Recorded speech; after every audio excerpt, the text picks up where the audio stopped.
sa Papa Dudut Stories, ikaw ay hindi nag-iisa.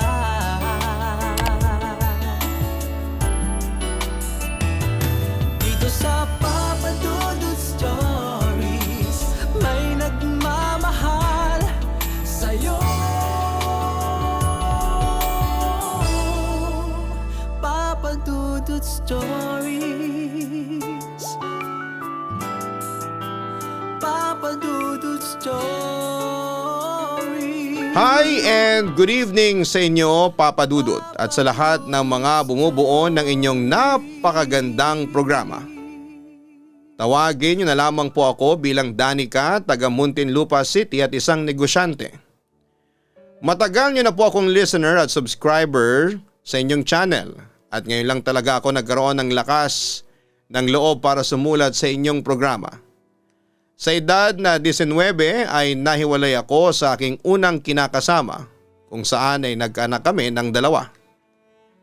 Maliit pa lang ang mga anak ko nang nakilala ko ang isang seaman na itago niyo na lamang po sa pangalang Roy Dan. Maayos ang naging buhay namin ni Roy Dan, Papa Dudut. Tinanggap niya ang mga nauna kong mga anak at tinuring na sa kanya. Papa Dudut, masyadong napakabilis ng mga pangyayari. Nadala na niya ako sa iba't ibang bansa kung saan siya na destino. At dahil siya ay isang chief engineer sa barko kaya naging maayos at maginhawa ang aking buhay sa piling niya. Pero sa pagdaan ng panahon ay unti-unti ko nang natuklasan ang lihim ng aking kinakasamang si Roy Dan. Tulad na lamang isang gabi nagpaalam siya sa akin na aalis dahil makikipag-party lang daw siya sa kanyang mga katropa. Ayaw ko siyang paalisin noon pero nagpumilit siya. Sa huli umalis siya nang hindi ako pumapayag. Dahil doon ay nag-decide akong sundan siya at sobra akong nagimbal noon sa aking nadiskubre, Papa Dudut. Si Roy Dan hindi naman talaga pumunta sa party ng tropa niya, kundi meron siyang tinagpong isang lalaki at kitang-kita ko kung paano sila pumasok ng hotel na magkahawak ang kamay. Bala ko sanang sundan sila hanggang sa loob ng hotel pero pinigilan ako ng aking puso. Na-realize ko noon na parang hindi ko kaya silang harapin kaya nagpasya na lamang akong umuwi noon sa bahay. At doon ko ibinuhos ang lahat ng sama ng loob ko kay Roy Dan. Sa kabilang banda sinamantala ko naman ang pagkakataon para mag-imbestiga. Binuksan ko ang laptop niya. Nakailang trials ako bago ko nabuksan yon dahil na rin sa password. Buti na lamang ang password niya ay yung mismong birth date niya kaya nabuksan ko ito. Pero Papa Dudut, nanlumo ako sa aking nakita sa kanyang laptop. Mga litrato ng mga hubad na lalaki. Na ang tansya ko ay nasa edad 13 hanggang 16 anyos. Dahil sa aking mga nakita at nadiskubre, nagpa siya akong harapin si Roy Dan kinabukasan pag uwi niya sa aming bahay. Magtapat ka nga sa akin, bakla ka ba? Diretsang tanong ko sa kanya. Halata namang nagulat si Roy Dan sa narinig mula sa akin. Ano? Pakiulit mo nga yung sinasabi mo? Aniya. Nagpa siya naman akong sabihin sa kanya ang totoo.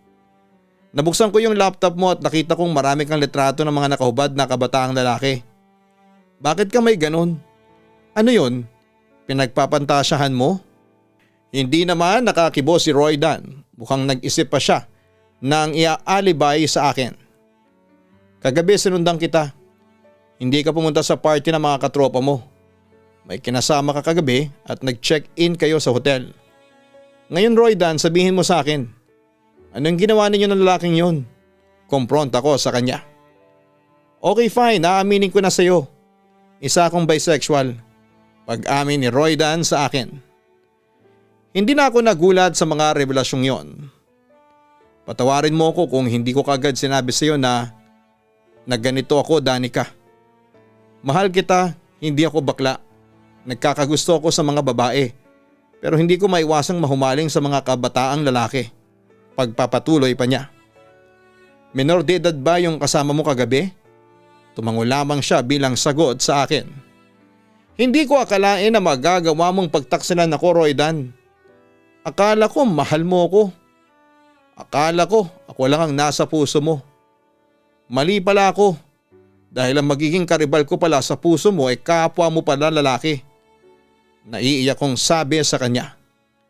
Nandidiri ako sa iyo, Roydan. Pahabol ko pa. Sige, mandiri ka sa akin. Pero huwag mo sanang kakalimutan na kaya ka sagana sa pera at nasusunod mo yung mga gusto mo dahil sa akin. Huwag mo rin sanang kakalimutan na kung hindi dahil sa akin walang kikilalaning ama yung anak mo sa pagkadalaga. May halong panunumbat na sabi niya sa akin.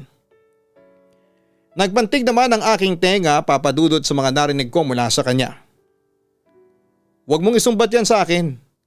Kasi Roydan, sige.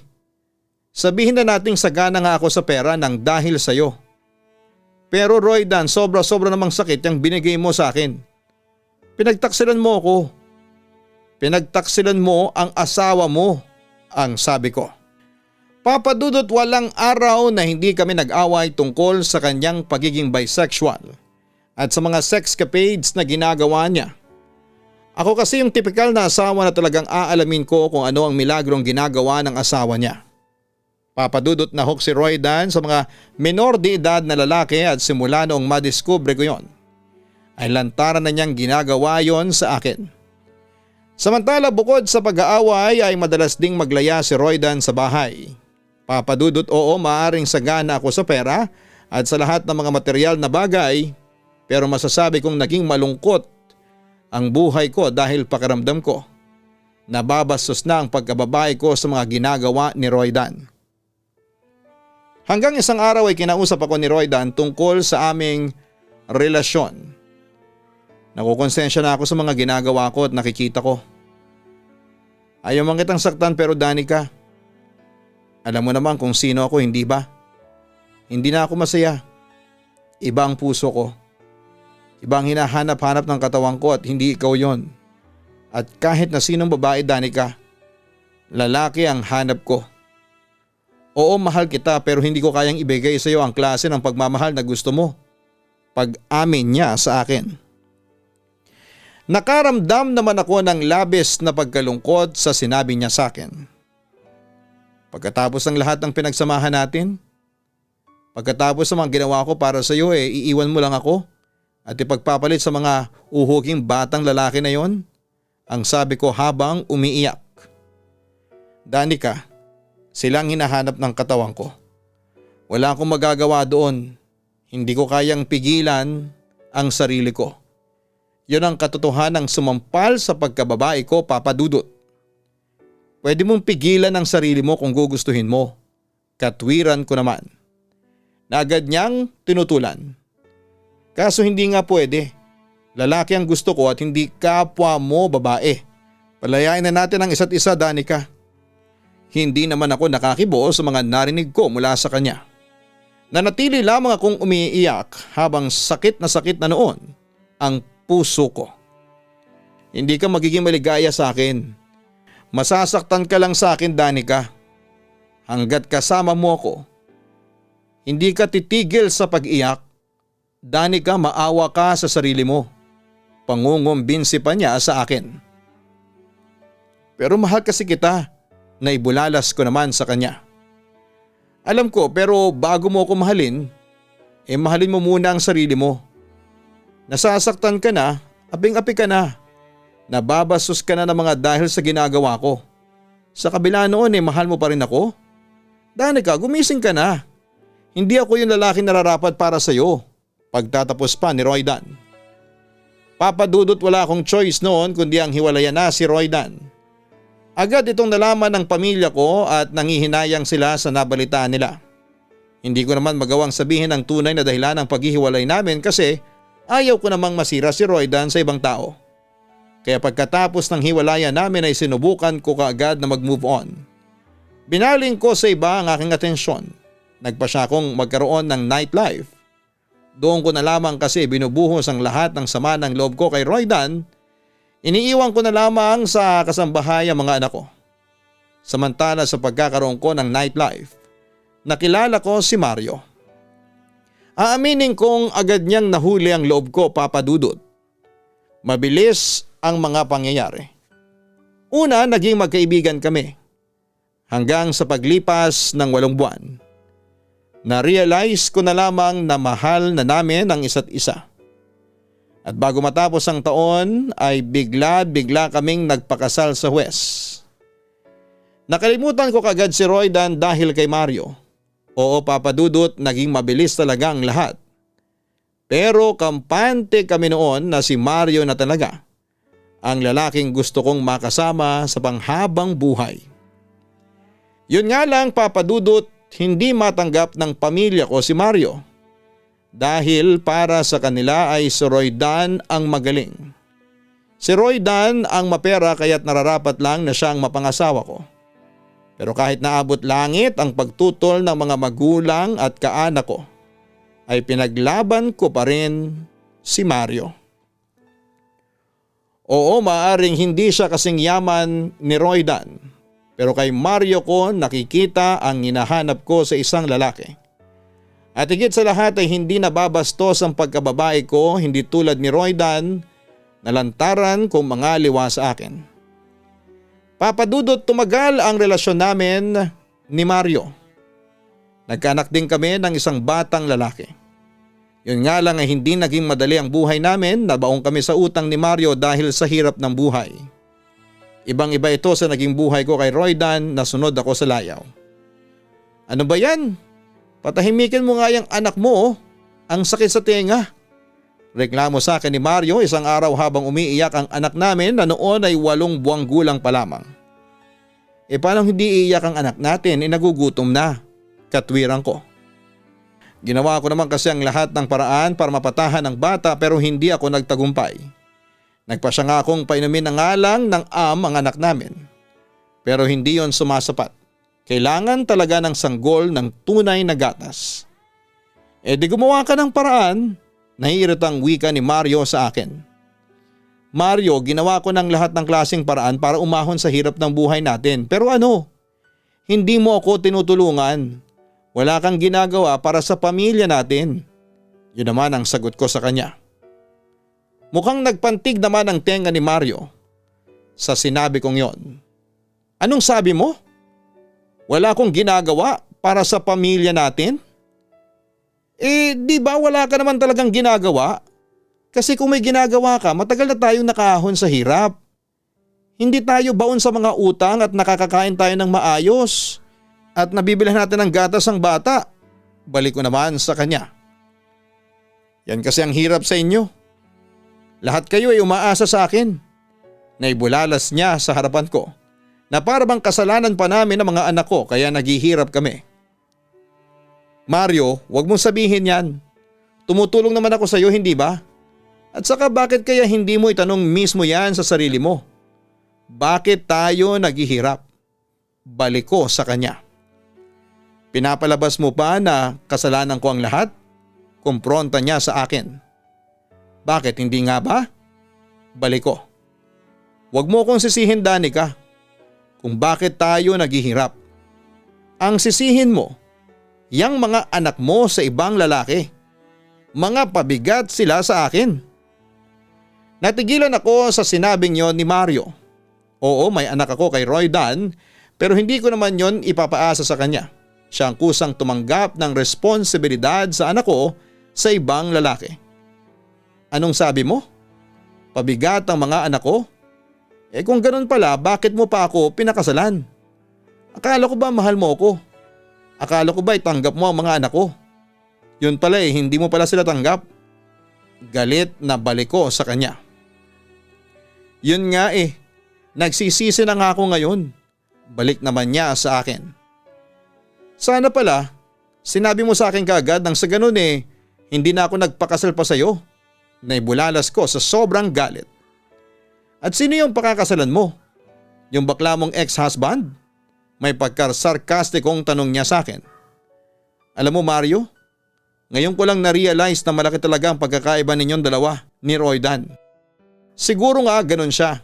Pero kahit minsan hindi naghirap ng ganito ang mga anak ko sa piling niya. Diin ko. Kung ganun pala bakit hindi ka pa bumalik sa kanya? Hindi ulit ako nakakibo sa mga sinabing yon ng asawa ko, Papa Dudut. Sa puntong yon kasi na-realize ko na nagkamali ako ng desisyon na pakasalan ng lalaking nasa harapan ko. Mario, sa totoo lang, disappointed na talaga ako sa iyo. Hindi yan ang ine-expect kong isasagot mo sa akin. Ano pa nga ba ang gusto mong marinig sa akin? Balik niya ulit. Bakit kasi hindi ka na lang magsumika para sa pamilya natin? Mario, napapansin ko talaga sa iyo na wala kang pagsisikap kaya patuloy tayong naghihirap. Hindi ka ba nahihiya sa mga kapitbahay natin? Tampulan na tayo ng chismis nila. Alam nilang baon na tayo sa utang. Pinabarangay na nga tayo ng mga taong pinagkakautangan natin. Yang hiya na ako, Mario. Awang-awa na ako sa sitwasyon natin. Ikaw, kailan ka ba kikilos, ha? Satisfied ka na ba sa buhay natin na ganito? Ano? Pero hindi na ako sinagot pa ni Mario at sa halip ay nag-walk out na lamang siya. Hinayaan niya akong mamroblema noon sa anak kong nagugutom. Nang gabing yon ay nagpa siya akong mag-message sa mga kaibigan ko na baka meron silang ipapautang sa akin. Buti na lamang at merong isang nagmagandang loob na mag-send ng pera sa e-wallet ko ng 1,000 piso. Bigay na raw niya yon sa akin at hindi na niya sisingilin. Sobra naman akong nagpasalamat noon sa kaibigan kong nagmagandang loob. At dahil sa gabi na kaya nagpa siya na lamang akong magpa-deliver ng pagkain namin ng anak ko. Bumili ako ng gatas na mga bata at kaunting groceries gamit ang isang delivery app. Tapos dumating ito makalipas ang 1 oras at sa puntong yon ay nakahinga ako ng maluwag dahil merong makakain ng mga anak ko sa gabing yon. Pero sa puntong yon ay nag-isip na ako ng pwede kong pagkakitaan ang sa ganon ay hindi na ako umasa pa kay Mario. Doon ay sinubukan ko mag-online selling. Una ng Himalayan salt lamps pero nang magkaroon ng COVID pandemic ay humina ang aking benta. Kaya naghanap ako ng ibang pagkakakitaan. Sinubukan kong gumawa ng mga puto, kutsinta at sapin-sapin pero hindi rin ako nagtagal doon dahil mahirap gawin at mahirap siyang ibenta. Papadudot sari-saring mga items ang binenta ko online para kumita lang ako. At may panggastos ako sa pangangailangan ng mga anak ko.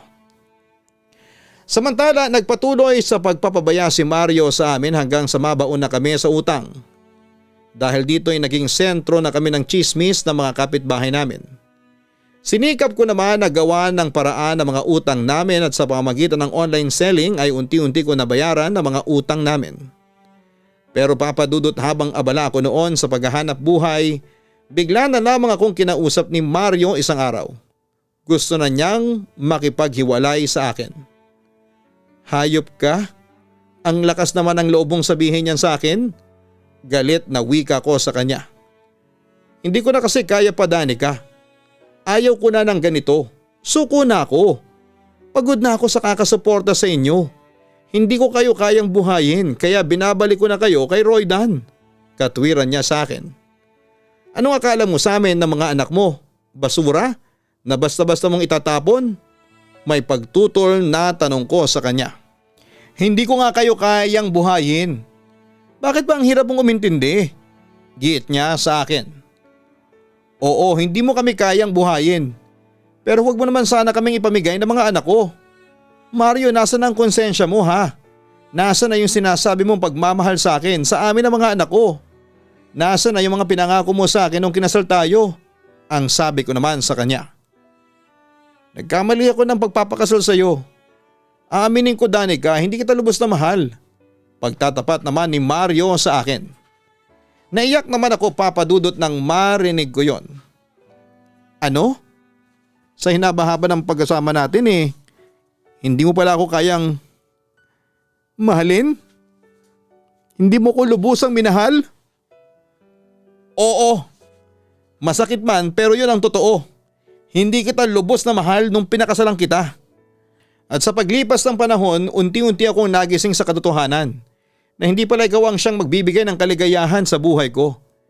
Hindi na kita mahal, Danica. Paglilinaw ulit niya sa akin. Doon ay hysterical akong umiyak at pinaghampas ko siya ng aking mga kamay. Pero hindi lumaban noon si Mario at halatang guilty sa ginawa niya sa akin. Mario, minahal kita. Nagbaka buting asawa ko sa iyo. Ano pa ba ang gusto mo, ha? Anong pagkakamali ko? Ano pa bang pagkukulang ko? Bakit mo ba to ginagawa sa amin ng mga anak ko? Sabi ko sa kanya. Kahit na anong gawin ko kasi ay hindi ko matanggap ang lahat, Papa Dudut. Hindi ako naging mabuting asawa sa iyo, Danica. Nakokonsensya na ako kaya binabalik na kita kay Roydan. Naniniwala ako. Nagiginhawa ulit ang buhay ninyo ng mga anak mo sa piling niya pagtatapos niya. Papa Dudut, kahit labagman sa kalooban ko ay nag-decide akong bumalik noon kay Roydan. Inisip ko kasi ang kapakanan ng mga anak ko at aminado akong may punto si Mario. Hindi ko kayang buhayin ng mag-isa ang mga anak ko. Samantala akala ko ay manunumbalik ang dati naming relasyon pero ibang nangyari. Mas lumala kasi si Roydan sa pagbabalik ko. Harapan na niya akong niloloko. Harapan niyang inuuwi sa bahay ang mga batang lalaki na kinakama niya at ipinapakilala na family friends sa mga kamag-anakan namin. Kasabay din noon, Papa Dudut, ay ang lantarang panlalamig ni Roydan sa akin. Hanggang sa naghiwalay din kami ni Roydan dahil mas pinili niyang kasamahin ang nooy boyfriend niyang nagngangalang Moril. 15 anyos, isang ulila pero binayaan ng gwapong mukha at matipunong pangangatawan. Nang sabihin niya yun sa akin ay nasaktan talaga ako at kinumpronta siya. Roydan, akala ko ba magbabago ka na? Ang sabi ko noon sa kanya. Agad naman siyang sumagot. Wala akong sinabi na magbabago ako, Danica. Pwede ba tigilan mo na yung pag-aas ng asawa ko? Kasi una sa lahat ay matagal na tayong hiwalay. Pagkokorekta niya sa akin. Pero ano yung sinasabi mo sa akin dati? Na magsimula tayong muli. Tanong ko ulit sa kanya habang inaalala ko yung sinabi niya sa akin pagkaraang ibalik ako ni Mario sa kanya. Teka Danica, lilinawin ko lang ha. Oo, maring tinanggap ko kayo ng mga anak mo sa pamamahay ko. Pero hindi ko sinabi sa iyo na magpapakaasawa na ako sa iyo. Tinanggap ko kayo kasi wala na kayong iba pang matutuluyan. Nagkawang gawa lang ako sa inyo. Pero alam mo naman siguro na simulat sa pool lalaki ang gusto ko at hindi mga babaeng katulad mo. Kaya Danica, tanggalin mo na sa isipan mo na mahal pa rin kita bilang asawa kasi hindi na. Diretsahang wika niya sa akin. Naiyak naman ako sa sinabi niyang yon sa akin, Papa Dudut. Ganon pala. Sana niliwanag mo na sa akin ng maaga. Na kaya mo ako tinanggap dahil sa awa at hindi dahil sa pagmamahal, ang sabi ko. Ngayon narinig mo na ang katotohanan, sana naman ay matuto ka ng lumugar. Aniya. Nanlumo ako at nanginig ang buong katawan dahil sa magkahalong galit sa kanya at awa sa sarili ko ang naramdaman ko. Ako pa ngayon ang wala sa lugar, samantalang siya naman ang nagpumilit noon na kunin ako. Sige, tatanggapin ko ang katotohanan yon. Pero Roydan, sana naman ay pumasok sa isipan mo ang salitang respeto. Kung hindi mo kaya akong irespeto bilang asawa, irespeto mo ako bilang tao. Sa totoo lang kasi nababastos na ako sa mga ginagawa mo. Isa pa, may mga bata dito sa bahay. Lantaran mo pang ipinapakita sa kanila yung mga kababuyang pinaggagawa mo sa mga inuuwi mong lalaki sa bahay. Ano na lang ang sasabihin ng mga bata sa iyo? Ano na lang ang sasabihin ng anak natin ha? Imbis na magpakita ka ng magandang ehemplo sa kanila, kabaliktaran ang pinapakita mo. May pagdidiin kong wika sa kanya. Kung nababastos na pala kayo, magsilayas na lang kayo dito sa pamamahay ko. Hayaan niyo ako sa mga gusto kong gawin. Huwag niyo akong diktahan. Yun lamang ang sinabi ni Roydan sa akin na siya kong ikinagalit ng husto. Pero sa huli nagpasya na lamang ako magbaraya at umalis na lamang kami ng mga anak ko sa bahay ni Roydan. At bumalik ako sa aking pamilya kung saan ay malugod naman nila akong tinanggap ng mga anak ko. Ikinuwento ko na rin sa pamilya ko ang katotohanan kung bakit hindi na ako makuhang mahalin ni Roydan at nagulat sila sa aking revelasyon. Pero sa huli pinayuhan na lamang nila akong mag-move on at magbagong buhay. Hindi nagtagal ay naka-move on din po ako at naganap ako ng trabaho at maswerteng napasok naman ako sa isang home-based work. Kumikita ako ng halos 40,000 pesos a month at masayang masaya ako. Kasi nasosuportahan ko na ang mga pangangailangan ng mga anak ko kahit nawala ang tulong ng kanilang mga ama. Sa ngayon ay masaya na rin ako sa buhay kahit na single mom. Hindi na ako naghahangad pa na mag-asawang muli kasi sakit lang talaga sa ulo ang mga lalaki. Maaring iba sa inyo ay hindi ako sang-ayunan pero totoo ito base sa aking mga na-experience. Kontento na ako sa buhay ko na kasama ko ang aking pamilya, lalo na ang aking mga anak. Papa Dudut, hanggang dito na lamang po ang aking liham. Sana'y mabasa mo ito at mapiling i-upload sa YouTube channel mo. Maraming salamat and God bless sa bumubuo ng inyong programa. Lubos na nagpapasalamat, Danica.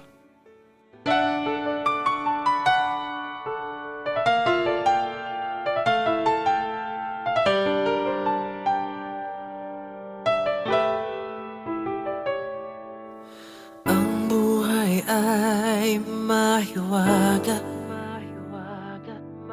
laging may lungkot at saya. Sa Papa Dudut Stories, laging may karamay ka.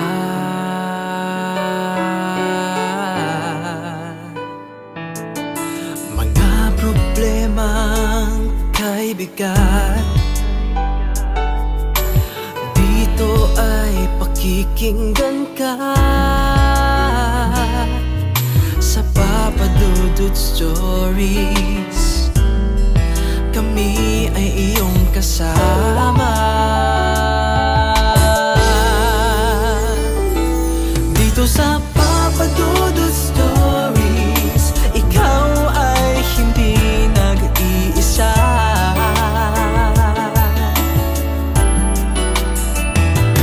Dito sa Papa Dudut Stories, may nagmamahal sa'yo. Papa Dudut Stories, Papa Dudut Stories,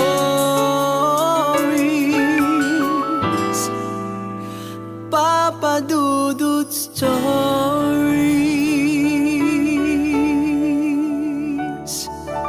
Hello mga ka-online, ako po ang inyong si Papa Dudut. Huwag kalimutan na mag-like, mag-share at mag-subscribe. Pindutin ang notification bell para mas maraming video ang mapanood ninyo. Maraming salamat po sa inyong walang sawang pagtitiwala.